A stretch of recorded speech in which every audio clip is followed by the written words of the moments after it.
Hello, and welcome to this edition of e-learning Corona style. All right, we're moving on to 11.3. We're talking about the area of a trapezoid. So, let's derive this formula for the area of a trapezoid. We already know a few things. We know the area of any squares or rectangles or parallelograms, and we're going to use that information to find the area of a trapezoid. So, given this trapezoid, A, B, C, D, let AB be this measure B1 and DC be the measure B2. The B represents the bases. This is one base of the trapezoid. This is another base of the trapezoid. Also, let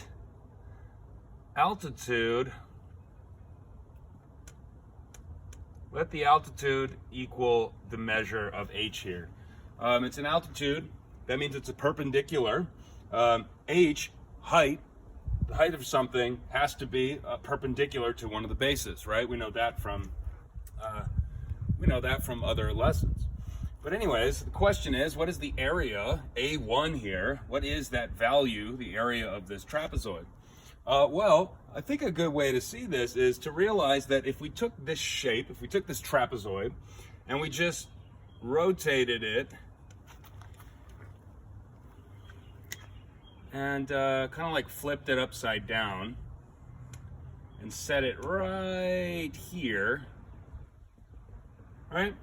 The area of this new shape that we have, well, let's call that area A2, right?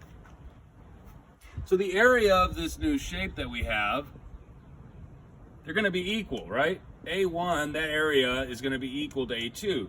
Because these shapes are congruent, they're the same size, so they have the same area. And so, what are some other things to keep in mind? B1 and B2, these lines here, they're parallel.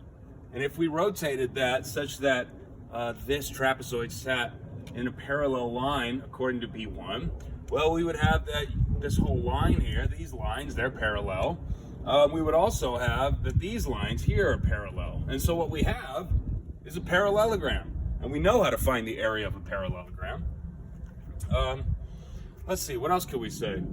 Well, if this measure here of this base, if that's B2, well, that's the same size, isn't it? Because these are congruent shapes, so that would be B2. And this measure here is the same as B1. And so what we have here is a parallelogram with a height of H and this top here, that's B1 plus B2, right? And the bottom is the same thing, B1 plus B2. Okay. And we might not use this information, but it's good to keep in mind that if this side is X, then that side will be the same size, that's X as well. So anyways, we know how to find the area of a parallelogram. Area of a parallelogram is just the base times the height. Okay, well, these bases here, they're the same, aren't they? So this base is B1 plus B2 times the height, right? The height here. So we're talking about the area of this parallelogram here, this big one, right? So we set out trying to find the area of a trapezoid. We've now doubled that trapezoid and made a parallelogram. So whatever the area of A1 is, it's going to be half the measure. Whatever the area of A1 is, it's going to be half the measure of the area of this parallelogram, which is B1 plus B2 times its height. So the area of A1 here is the same as 1/2 times B1 plus B2 times H. Another way of saying that, let's see. Another way of saying that is, well, the area of this trapezoid, or this parallelogram, is just A1 plus A2, is it not? And by the substitution property, these values, they're congruent because these shapes are congruent. And so this area is the same as 2 times, by substitution, let me substitute A1's value for A2. So this is the same as 2 times A1. And so this is just going to be half of that.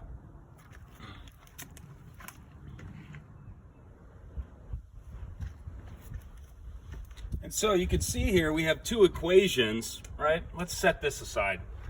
We have 2 equations for the area of this parallelogram. So I just want to show you how this is true algebraically as well. We know it's true because these areas are congruent, or these shapes are congruent, so their areas are equal. So we've thought it through and we know that is true. We know that's the area of a trapezoid. But I also want to show you algebraically why that's true. So we have 2 equations here. We have this first equation, right? The area of the trapezoid in this form, and then in this form, which ultimately is that form. Well, if both of these represent the same measure, I could set these things equal to each other, meaning I could set these 2 things equal to each other. And so, by substitution as well, I could say that B1 plus B2, B1 plus B2 times the height there is equal to 2 times A1. And I could solve for A1. I just need to multiply both sides by 1/2. And so A1, this area here, is equal to 1/2. I multiply both sides by 1/2. 2's cancel. 1/2 times B1 plus B2 times the height. And there we've proven what the area of a trapezoid is just from knowing the area of a parallelogram. And so here, let me put it in a nice, neat form for you. Area of a trapezoid. Keep in mind, definition of a trapezoid, both bases are parallel. And so area of any trapezoid is just 1/2 the sum of its bases, B1 and B2, times its height. A height needs to be an altitude. Okay, there you have it. There's one. Couple of themes are emerging here. One theme that we see emerging here is the theme of if shapes are similar, then their areas are going to be equal. So I'll just say A1 is equal to A2. Correction. I meant to say if 2 congruent shapes, if 2 shapes are congruent, then they have the same areas. Not similar. Congruent. Congruent. Sorry. That's what we use in the example. And let's see, what other kind of themes are we using here? Again, we have a theme of a system of equations. When we have a bunch of unknowns, there's multiple unknowns here. A lot of ways to solve unknowns is to come up with a system of equations. System of equations. And these are 2 themes that you'll see recurring a lot throughout this chapter. Next, we'll talk about the area of, next we'll talk about some more neat things about a trapezoid. So that brings us to a definition then of a median of a trapezoid. So you already know about the median of a triangle.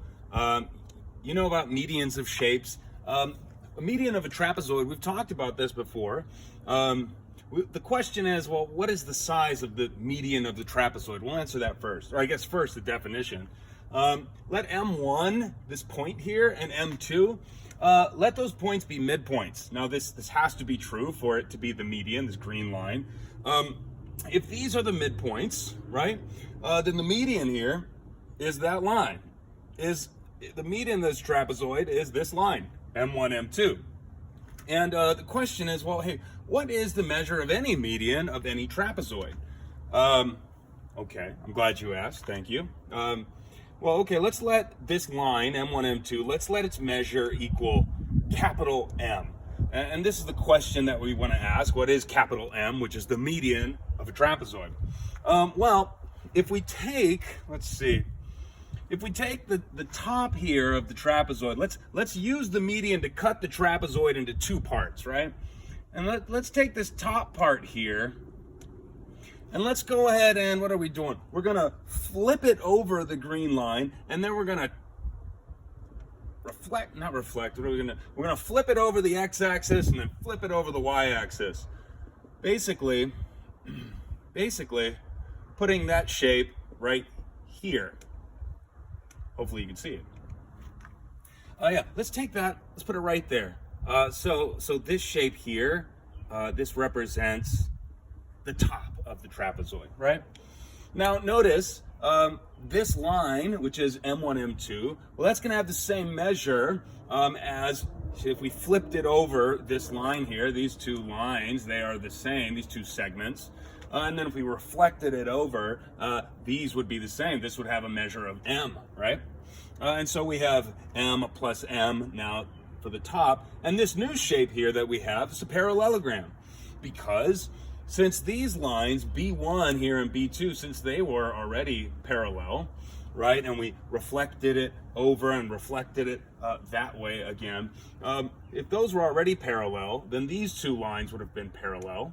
And if we situated this such that the two endpoints would line up with this other lower piece, being that these distances are the same here, H1 and H2, those are equal.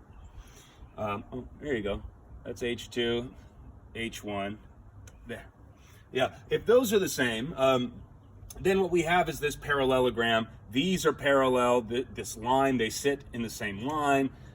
These, they sit in the same line, and those two lines are parallel. And let's see, what else? They also have the same measure, because the measure of the top here is just B1, right? It's just B1. And so they have the same measure as well.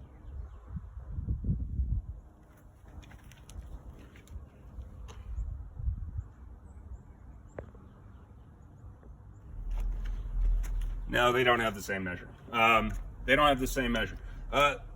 These segments here would also be parallel. Since we did a double reflection, these would also be parallel.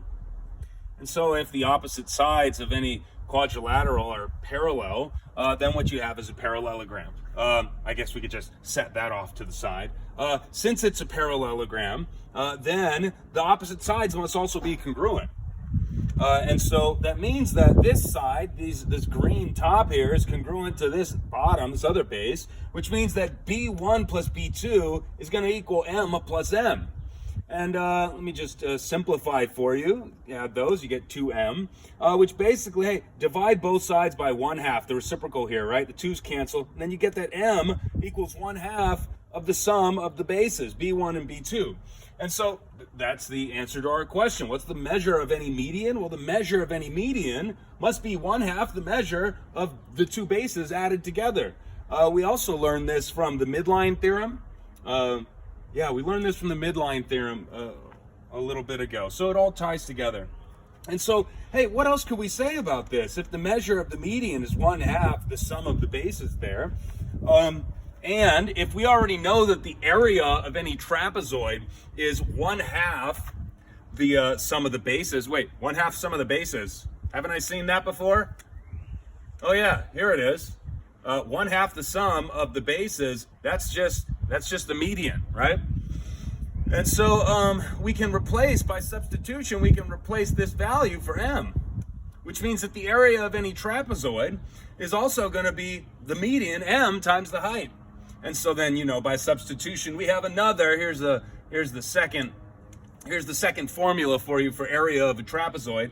It's just the measure of its median times the height.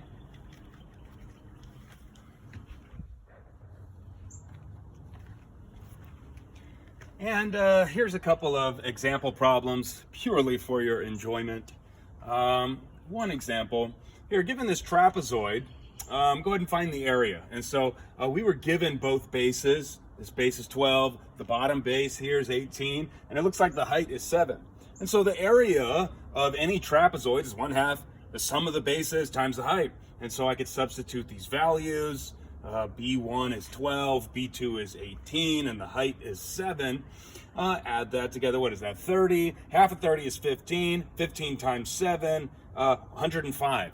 And so the area of this trapezoid, 105 units squared. Another example here, given this trapezoid, find the median M. And so M, it's a median. And so if it's a median, that means a few things. We don't need to know this, but it means that that's a midpoint, just so we can kind of hammer home the idea that the median connects two midpoints on the sides of the trapezoid. So, hey, for us to find the median, well, the median is just 1/2 the sum of the bases. And a half the bases, add them together, what do you get, 20? Half of 20, that's just 10, so the median's 10. And if we were asked also to find the area of this shape, well, if I already have the median, the area of any trapezoid is just the median times the height. And so I can replace this value. I know the median is 10, and I know the height here. I see that it's 12. And so 10 times 12, the area of this shape, 120 square units. There you have it. The homework. You can find it in the...